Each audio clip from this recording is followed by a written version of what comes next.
You're listening to the Hour of the Time. I'm William Cooper, and let's go right straight down to Phoenix for the Metal Report. Good evening, Frank. Good evening, Bill. How you doing today? Pretty good. Outstanding. Well, gold's holding its own. It keeps wanting to break out. We see it go up to 400 or just slightly over that, and it gets beat back something fierce. We'll see some pretty wild fluctuations throughout the day. So there's some heavy manipulations and heavy maneuvering going on at levels that are far above you and I. That if it can get and hold, like you said, and I think you're 100% correct, it's going to end up breaking out. We've also, the Dow is doing its churning action. Interesting article had come up in the Monday Wall Street Journal discussing some things. We remember back between November and December, we saw these same fairly wild gyrations in the Dow, and it was all attributable to the technology stocks.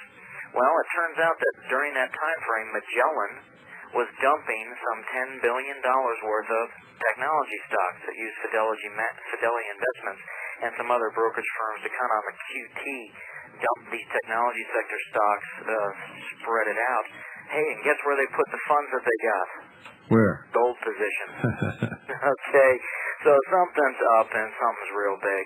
The dividend yield on the Dow has declined again. It's now up to 2.3%. It's the lowest yield in the entire history of the stock market, lower than any of the market peaks just prior to serious corrections.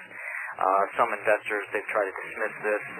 It can't be done. I mean, you put money to get a reasonable return on an investment, and right now, significant amounts of capital are at risk.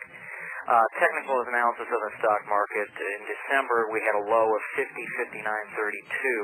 And in the past, when the December low was violated during the first quarter of the following year, especially in January, and I think last week we talked about that, more problems have started in January than in October. Everybody looks to October, but January is really the month.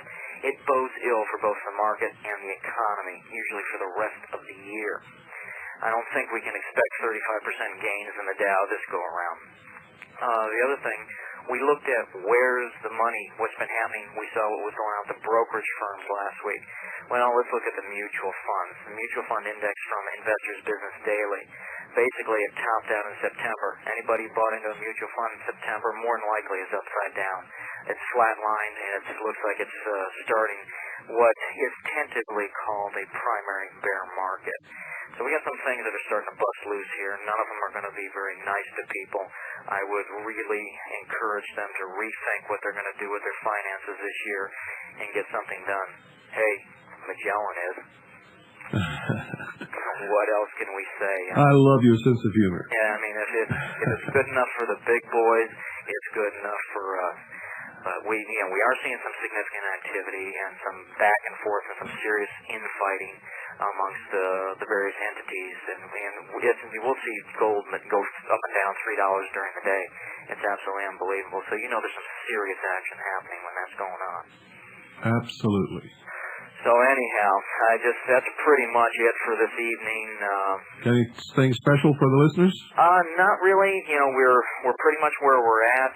We do, just as a general thing, what we have going on is most of the suppliers out there are expecting a big year, and to be honest, they're competing for our business. So we're able, just as a general rule, to offer things at very great prices. We were talking about it in the business meeting that we had this morning. They are pushing so hard because everybody wants to lock in certain outfits because they know this is going to be a hot year and things are going to be blowing out through they want to be in a position not only to mention what we really want to see people get into is a finite resource. These things are running out. So they need to get positions now with reliable firms that they know that they will have a market, because it's getting very, very tight out there. Mm-hmm. So a lot of things are in the client's favor right now, and if they're in a position to take advantage of it, now is a great time of the year to be doing it. Now is a great time in all the advent of history to be doing it. With all the things that we've got coming our way, to not do something now is, to be truthful, very ignorant. Who they going to call? Yeah, really, they better be calling us. That's all I can say. That's what people need to be doing. You're supposed to say gold busters. We're not looking to bust gold. We're looking to get people into it. They got to get something done. It's going to be the only thing, really and truly. It's going to be the only thing that keeps them fed, and the rest of it. It's everything's happening. The propaganda is out there. Keep having more and more interesting conversations with the people at the bank reference the new money. It's looking more and more like the new hundreds are going to be the international currency. We're not going to see them here in the States, is the feedback I'm getting. Oh, they've changed it. Yes, there's some things that are looking. Everybody's been looking for the rainbow money. I do believe we'll see the interior currency, the domestic currency, inflate dramatically, while the external or international currency gets protected. Holds its value, yeah. Well, what value it does have. I mean, it'll hold its perception of value. Yeah. Anytime we here in the States will suffer, but that's the way it's meant to be. I mean, like we pointed out with the UN, that 1994 UN Human Development Report, in order to keep people focused on themselves and not on politics and all this other stuff, they need to kick their legs out from under them and force them to redo their entire life. Or just give them something to chase their tail with. Well, exactly. Give them have to work just to make a living, just to make ends meet, and they won't be able to look at what's going on in politics and the rest of it. Yeah. Not to mention all the other distractions that they got in store for us, between these court cases all the way up to whenever they decide to unveil their high technology spacecraft and equipment. It's so many things are happening. It's just absolutely unbelievable. And like we talked about, if we only could tell the people what we really, that's a lot of it is hearsay, but it's solid. But it just doesn't fit the criteria to be telling them. But if they only knew what was really going on there, I don't know what would it'd be ugly. Well, we're gonna find out some of it tonight. I'll be listening. All right. To it. All right, Bill. What's the number? The number is 1-800-289-2646. And if you all don't have that embedded in your head by now, you really need to work on it. Write it on your hand or something. Well, we always have new listeners. 1-800-289-2646. Thank you, Frank. All right, Bill. We'll talk to you later. See you next Thursday for sure, if not in between. You betcha. Good night. Good night.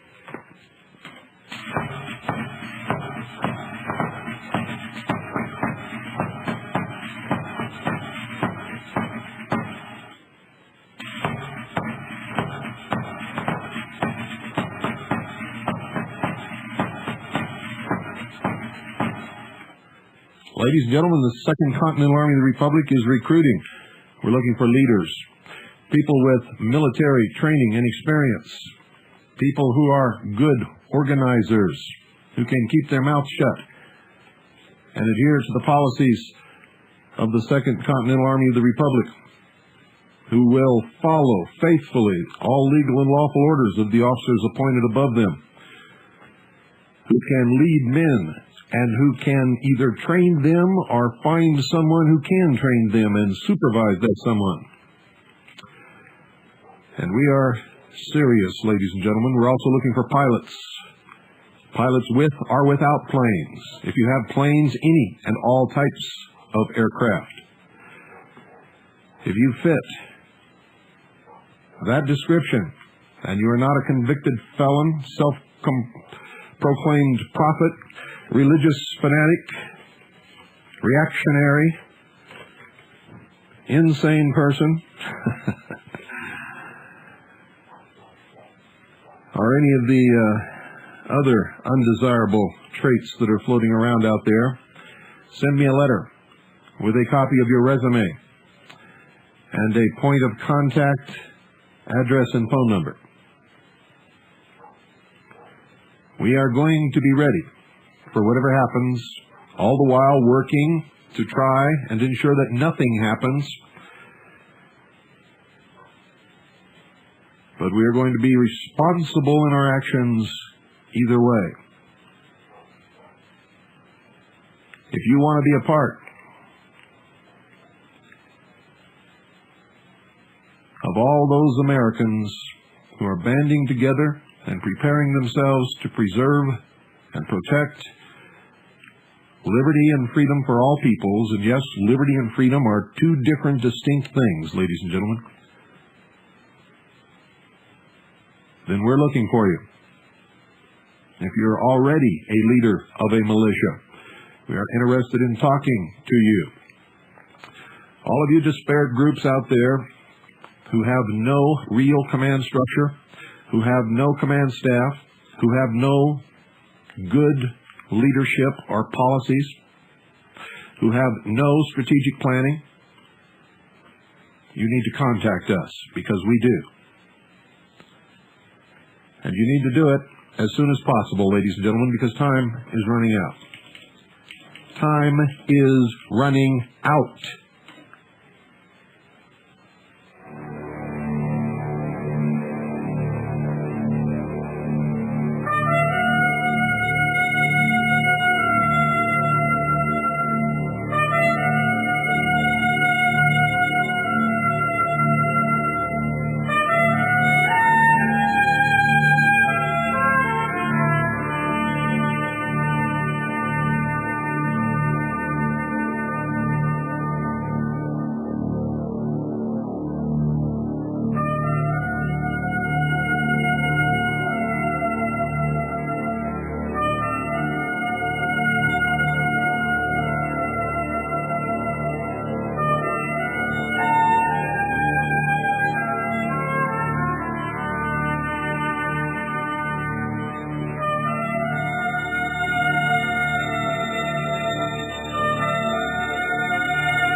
President Clinton announced on January the 16th his intent to appoint Thomas S. Foley of Spokane, Washington, and Washington, D.C.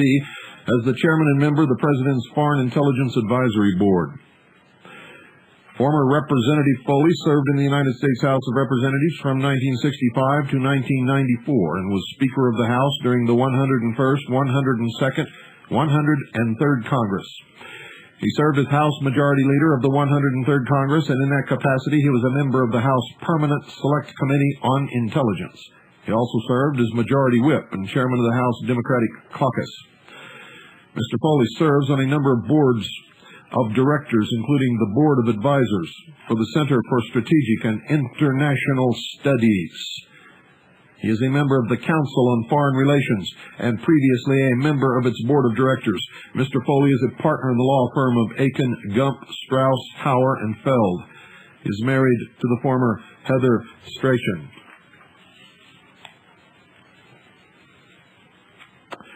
On January 16th, President Clinton also announced his intent to appoint 2 new member scientists to the Scientific and Policy Advisory Committee of the Arms Control and Disarmament Agency.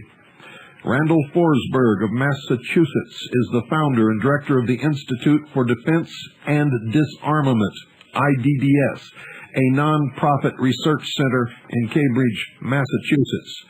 She authored the paper that launched the Nuclear Weapons Freeze campaign in 1980 and was the recipient of a MacArthur Foundation Fellowship in 1983. Ms. Forsberg has published numerous articles and contributed to or edited many books, including the annual Stockholm International Peace Research Institute, SIPRI, Yearbook of World Armaments and Disarmament, 1968 to 1982. The Price of Defense, 1979. Nuclear Weapons, Report of the United Nations Secretary General, 1980. World Weapon Database, 1986 to 1987. Cutting Conventional Forces, 1989. The Arms Production Dilemma, 1994. Non-Proliferation Primer, 1995. And the Annual IDDS Arms Database.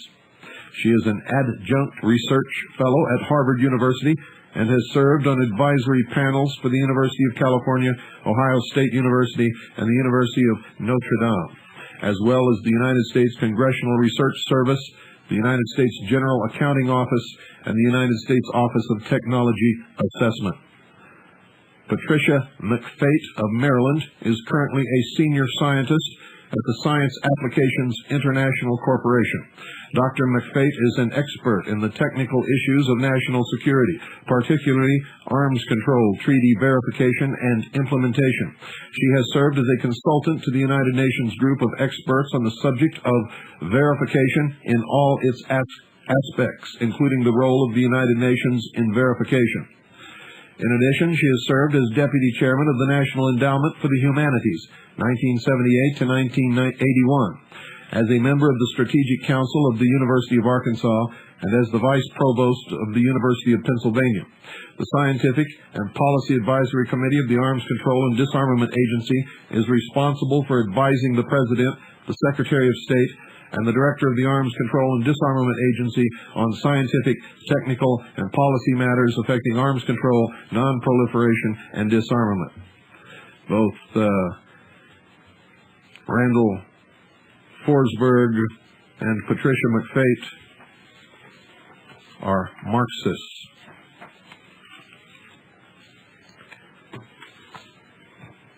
The United Nations Secretary General Boutros Ghali proposed on January the 15th imposing an assortment of global fees and taxes for international services and activities to fund the physically strapped United Nations. He is proposing global taxation, as dozens of nations, primarily the United States, have failed to meet their obligations to fully fund the organization. The United States already pays over 33% of all of the funds paid into the United Nations, and therefore funds fully one-third of all United Nations operations. When I told you that the United Nations is the United States, I was not joking, ladies and gentlemen. The United Nations was created and formed by the United States. The United Nations sits in New York City. The United Nations has been funded and kept alive by the United States. The military forces for the United Nations are the military forces of the United States.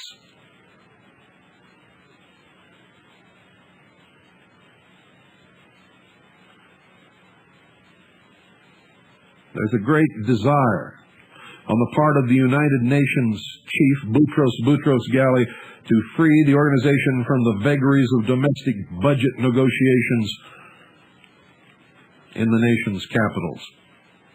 And he says this, quote, "It is time to seriously address the need for a United Nations that can operate on a secure and steady international financial foundation." He said in a speech at Oxford University yesterday, "Finding the right formula will be a project of vast importance for the future of the international community," end quote. He suggested that United Nations members consider a tax on international air travel, visas, and speculative financial transactions. He also proposed a level on fossil fuels, pollution, and on the more than 1.3 trillion in currency transactions that occur each day worldwide.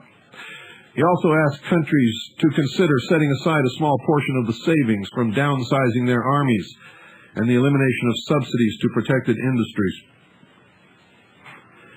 In the last 5 years, ladies and gentlemen, the United Nations 185 members have made commitments to fund hundreds of billions of dollars worth of future activities in areas as diverse as development, population control, peacekeeping, and environmental protection. But most of the members have been unable to come up with even a small portion of the money needed to fund the United Nations' previous commitments, let alone what they have already said that they will do in the future. And without the money from the United States of America, there would never have been any United Nations. There never could have been a United Nations, and there would not be a United Nations today.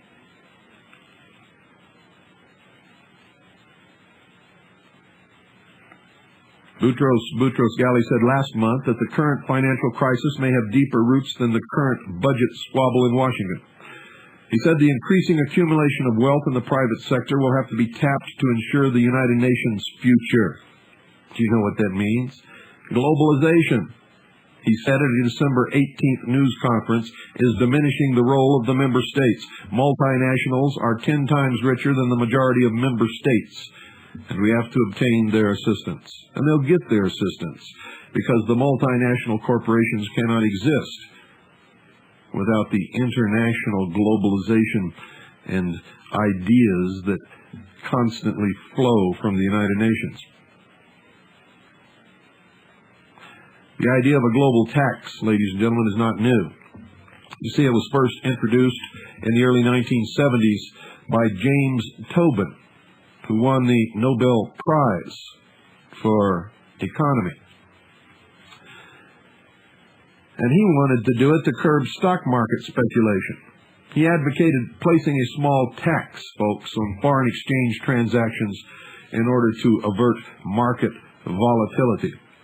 And I don't know how that's going to avert market volatility if the investment is worth it and they can make the money, they're going to invest it, regardless of a tax. It was dubbed the Tobin tax, but it just sort of slipped by the wayside and disappeared into oblivion.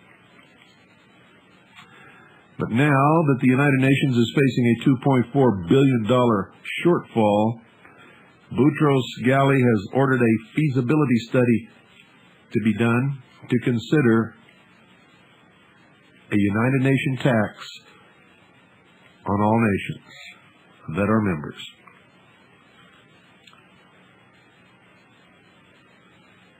Now, let me tell you, since we're already funding 33% of the activities of the United Nations and all of their expenditures, don't you think that the American people have already been taxed?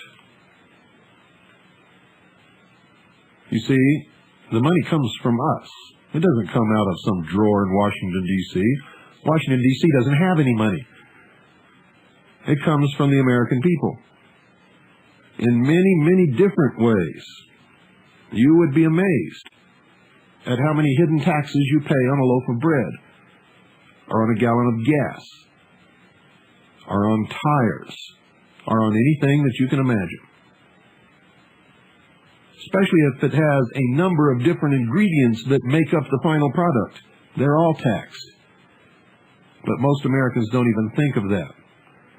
You see, right now, if you're a taxpayer and you file and pay the unconstitutional, illegal, and unlawful income taxes that you have volunteered to pay, and if you volunteer to pay them, they cease to be unlawful because you have accepted it on your own. And you pay all the other hidden excise taxes, fees, registrations, and what have you. You are paying at least 50% of every penny that you make in some form of taxes.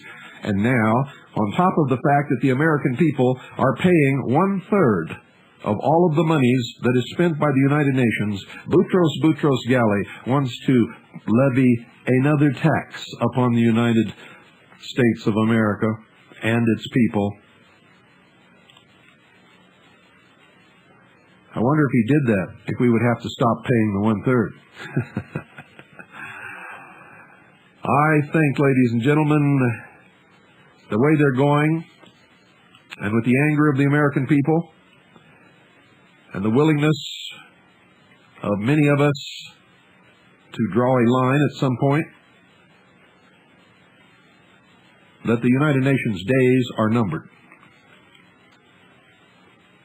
Numbered. Boutros Ghali wants to create a flurry of financing initiatives. Now, what do you think that means, folks? Has the United Nations any capability or any method whereby they can make any money whatsoever? In order to propagandize the peoples of the world,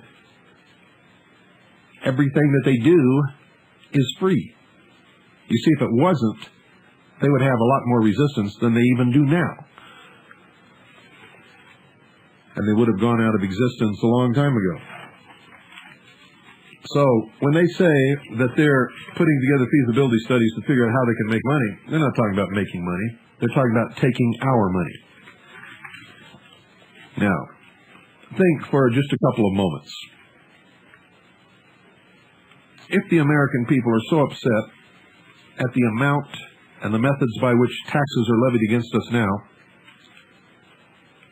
what do you think is going to happen if they are told that they now have to pay a United Nations tax? And will they have to do it? Oh, you thought that was bad. Well, it's a done deal, ladies and gentlemen. This is a letter of transmittal sent by George Bush from the White House to the United States Senate, and I'm going to read it to you verbatim. Quote, I transmit herewith for the Senate advise and consent to reedification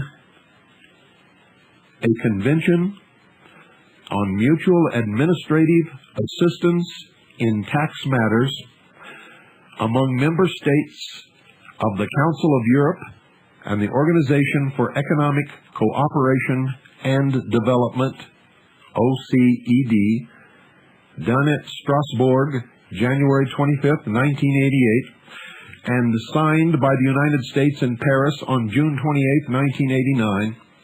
I also transmit the report of the Department of State on the convention. Under the convention, parties will exchange information for the assessment, recovery, and enforcement of taxes and tax claims, and to assist in the prosecution of a taxpayer. The United States will exchange information on taxes on income of profits, capital gains, or net wealth imposed by the federal government, and, in keeping with the United States Model Treaty, will not exchange information on state or local taxes. The taxpayer protections available under the convention are at least as extensive as under the United States Model Treaty. Information provided by the United States to another party may not be released to a third party without consent. The convention also provides for assistance in the recovery of taxes, for assistance in service of documents. The United States has chosen to reserve on these provisions in accordance with the options available to all signatories. I recommend the Senate give early and favorable consideration to the convention and give its advice and consent to ratification. Signed, George Bush.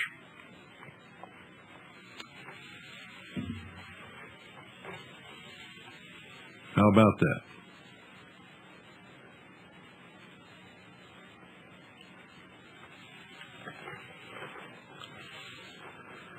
So they've already made an international agreement for cooperation and exchange of information for the assessment, recovery, and enforcement of taxes and tax claims, and to assist in the prosecution of a taxpayer.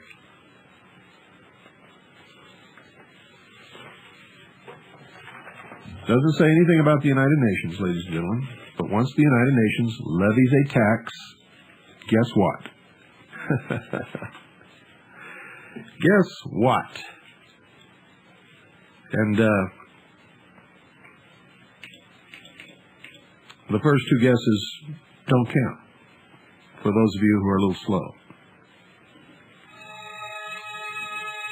Don't go away. I've got a lot more.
think you should all pay attention because Carol Valentine has provided some very good information to the intelligence service.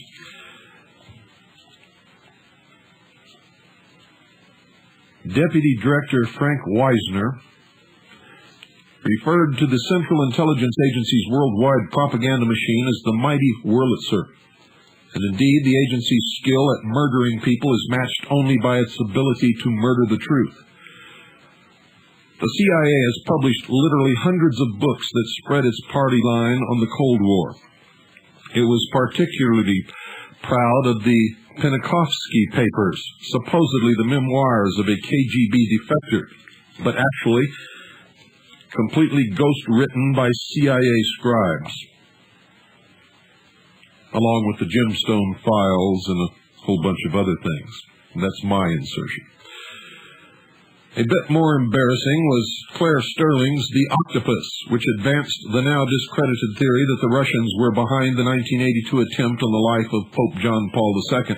Even the popular Fodor's travel guides started as a Central Intelligence Agency front.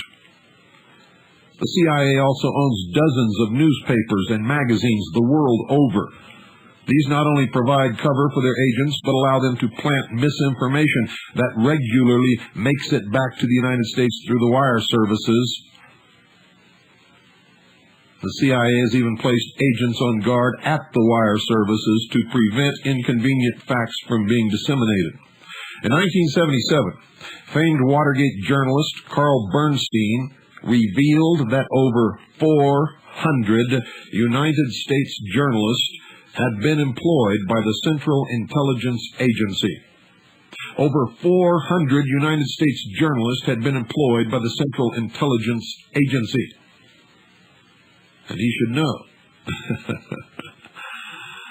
And I can tell you that his partner, Bob Woodward, has been an agent of the Office of Naval Investigation, or Naval Intelligence. It's Naval Investigative Service is the sister arm, ever since he joined Naval Intelligence as a young officer. These 400 ranged from freelancers who were paid for regular debriefings to actual Central Intelligence Agency officers who worked under deep cover, and still do. Nearly every major United States news organization has had spooks on the payroll, usually with the cooperation of top management. And I can tell you absolutely with the cooperation of top management. Some of the top management are CIA operatives. One notable that comes to mind was Mr. Paley. The three most valuable media assets the CIA could count on were William Paley's CBS, Arthur Sulzberger's New York Times, and Henry Luce's Time Life Empire. All three bent over backwards promoting the picture of Oswald as a lone nut in the Kennedy assassination. Among prominent journalists who worked knowingly with the CIA are National Review founder William F. Buckley, PBS interviewer Bill Moyers, the late columnist Stuart Alsop, former Washington Post editor Ben Bradley, and Ms. Magazine founder Gloria Steinem. Yes, ladies and gentlemen, Gloria Steinem. Bernstein's landmark article on the CIA and the media told of the agency's frantic efforts to limit congressional inquiry into the matter, with claims that some of the biggest names in journalism could get smeared. And well, they should. And while the CIA director at the time, George Bush, made a not-too-convincing show of discontinuing the agency's manipulation of the medial, it's clear that the CIA regards to space between your ears as one of its most important battlefields. And most of you fall for it all the time. Disinformation detour is one. The owner and publisher came from the Forbes empire, and so did Lawrence Myers, its principal investigator and writer. Do you really believe that the Forbes empire gives a damn about the rights of the American people? When are you people going to wake up?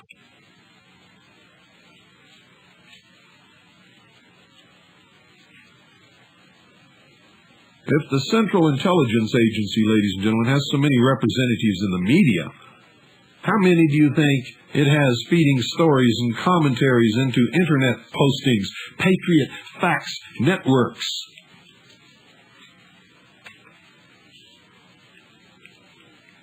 How many undercover agents, CIA and otherwise, regularly post to some of the news groups frequented by many of you? How many of the pieces of bullshit disinformation crap that flows through your hands every day were created by these people?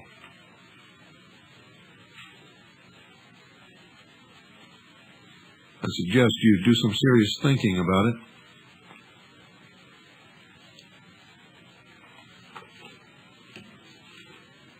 The new disinformation detour is being touted as having an exclusive interview with Tim McVeigh, conducted by Larry Myers. They're saying that Disinformation Detour was the only ones allowed to interview Tim McVeigh, and that's not true. Tim McVeigh has been interviewed and has talked to many a media person. And I'm going to tell you right now, we have talked to his attorney, and his attorney has assured us that all discussion, even remotely connected to the Oklahoma City bombing, is forbidden. So if they come out and say that he said anything about the Oklahoma City bombing, you'll know that it's not true. And there will be other media people talk to Tim McVeigh. In fact, if you're reputable and you talk to Mr. Jones, his attorney, and you agree to the conditions to talk with him, and you are a legitimate media person, you could probably get an interview. Just like Disinformation Detour. You see, that's just a ploy to sell magazines, ladies and gentlemen. You're going to have to learn to be discerning. Discerning. I'm not telling you not to subscribe to it or not to read it. I've told you from the beginning. Read everything. Listen to everyone, but believe nothing unless you can prove it. The reason I'm telling you these things is because most of you are so stupid. And that is the only word for it, and you can get as mad as you want. It's the truth. You pick something up, it looks flashy and slick, and you read it, and you just parrot it. It comes out of your mouth, and you post it on the internet, and you sit it around the Patriot fax networks, and you hand copies out to your neighbor.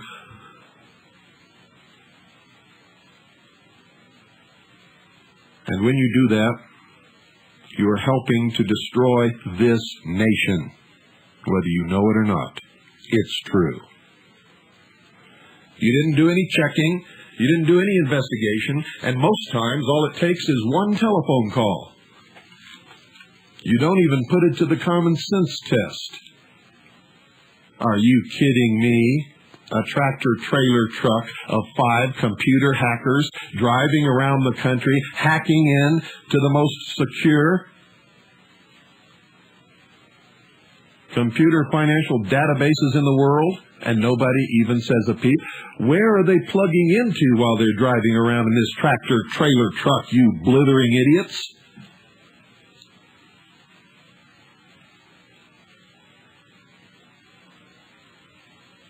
Huh? Bet not a one of you ever asked that question, did you? You really believe that senators and congressmen are quitting because these 5 computer hackers transferred all the millions of dollars out of their numbered Swiss bank accounts into CIA holding accounts? You really believe that? They're quitting because they're getting old, because they're tired of fighting the battles, because they'd like to spend some time relaxing with their friends in retirement and enjoying the fruits of their criminal careers.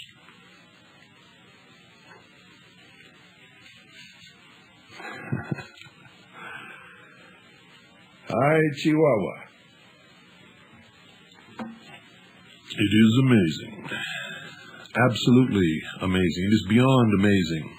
It is weird. Weird.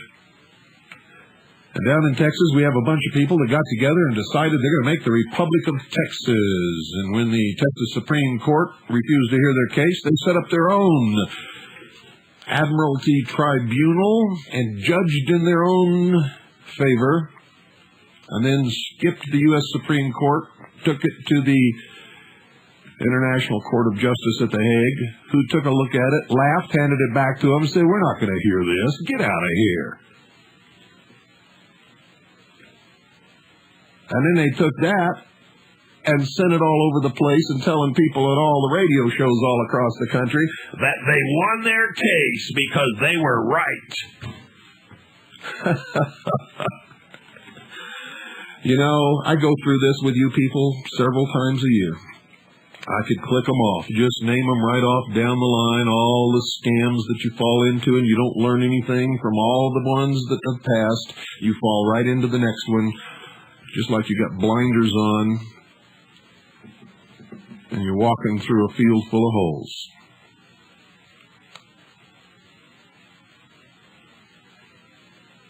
And you really think you know what you're doing, and you think,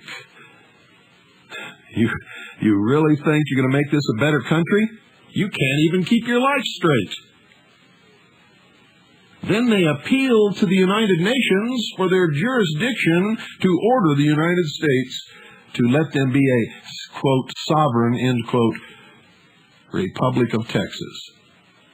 What a bunch of blathering, blubbering bullshit.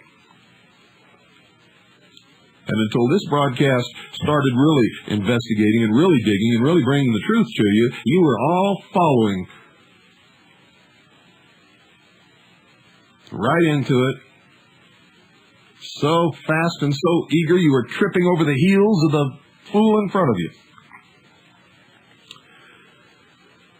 And they took it to Governor Bush, and you know what he told them? He said, get out of here, kids. Go play somewhere else.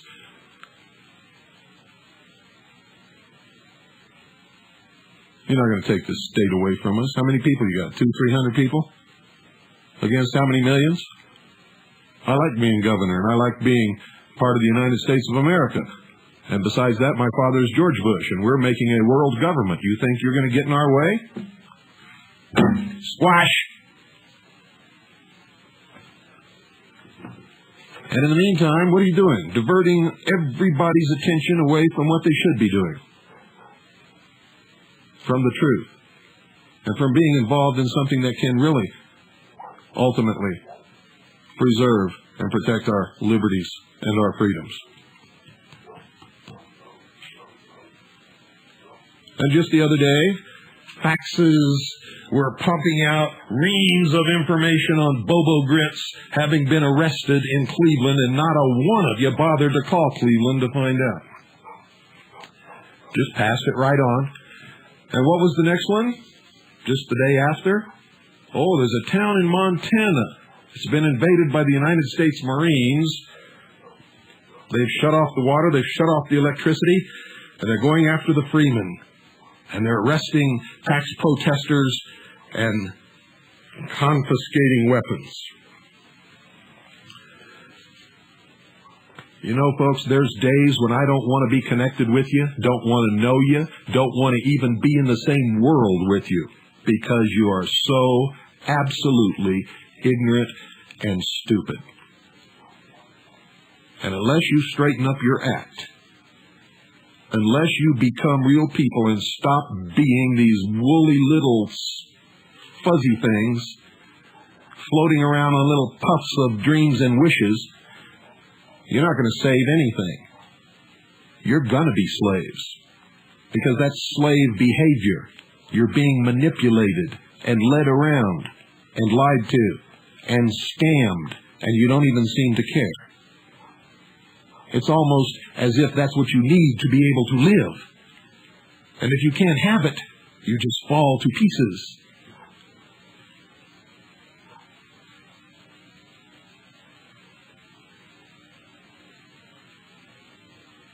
Until the hour of the time came along, and when I came along, I was the only one. The only one. Anywhere who told you the truth. Now, there's a lot of others out there now telling you the truth, but they mix it with some bullshit still. This is the only broadcast that tells you the truth. Always. Documented. Sourced. Right on the money. And everybody who's checked it out has verified it. We're the only ones that have kept you straight, and I'm not talking me. I'm talking thousands of men and women across this country who belong to the intelligence service and the Second Continental Army of the Republic, who work daily, doing the things that you should be doing but are not.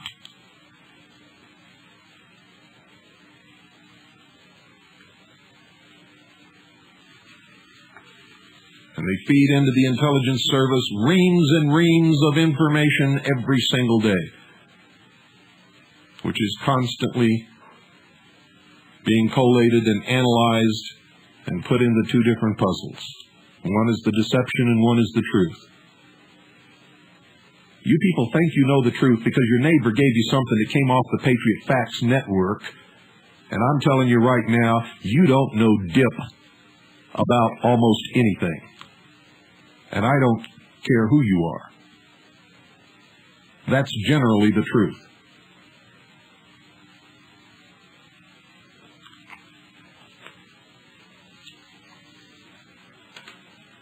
Now, there is a movement in the world that's being brought about through lies and deception.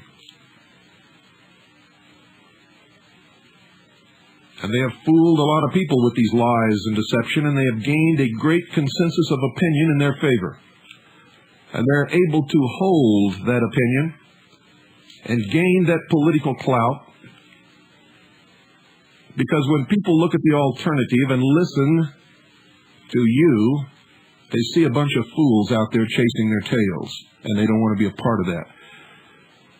They want to be a part of the dream of a one world, peaceful, no more wars, no more muggings, no more poor people, no more hungry people, no more sick people. They don't bother to take a look at what form is it going to take. How is this going to happen? How are you going to suppress the natural faults in human nature? How are you going to maintain the freedom of the people if you take away their arms? Couldn't you do anything to them then? They don't ask these questions. But they look around at most of you, and they're turned off by what you say and what you do. Do you think these 200 people in Texas are helping patriots? They're making a laughing stock out of patriots. And the media down there is blaming their movement on the militia, which has absolutely nothing to do with the Republic of Texas.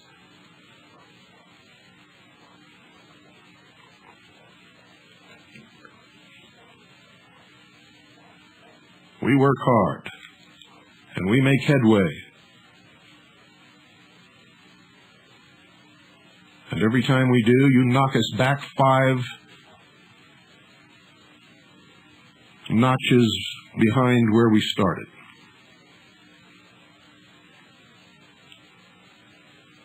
And this common law jury movement, let me set you straight. We have been in a declared state of national emergency and martial law since the Civil War. The Constitution is not in effect, and neither is the common law. It's not just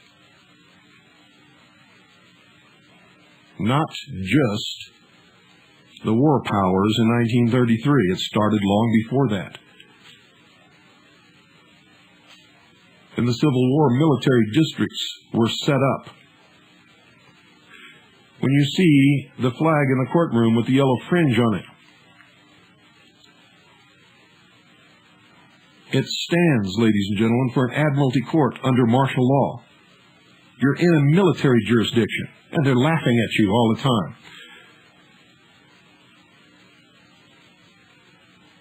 And they let you play your games, and they'll let you continue to play your games until it's too late. Because while you're going about your delusion in your common law courts and in your Texas independence movements and your ragtag Boy Scout clubs that some of you call militias, and take guidance from organizations like the Militia of Montana, which is about, depending upon who's around, maybe 5 to 7 guys who have a room full of stuff that they sell you.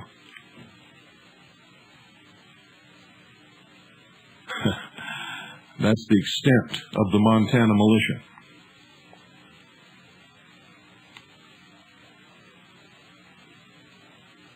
There are 2 visible militias that you can look at right now, that if they keep their act together and continue to get better, will be a legitimate force. And that is the Tri-States Militia and the Militia of Michigan. There are no others publicly visible that are legitimate, that are doing it right, and that will be effective in any manner whatsoever. They are jokes. Jokes. Comedians. Do you understand me?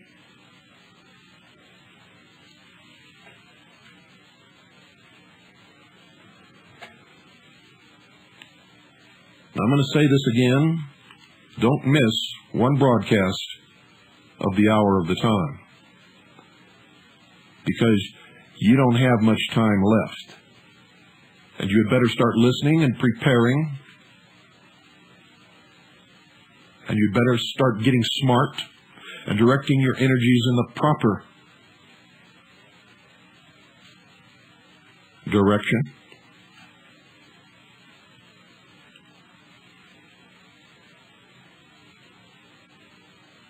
And when somebody gives you something, say, what is the source and where is the documentation? If they can't provide it, tell them to get it the hell out of your face and don't bring it back.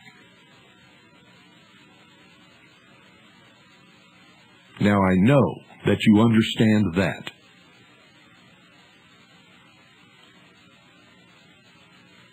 And I'm going to tell you something else. You can get as mad as me as you want to. You can go out and howl at the moon. You can come and throw rocks at my house. I don't care. Nobody else has the guts to tell you the truth that you need to hear.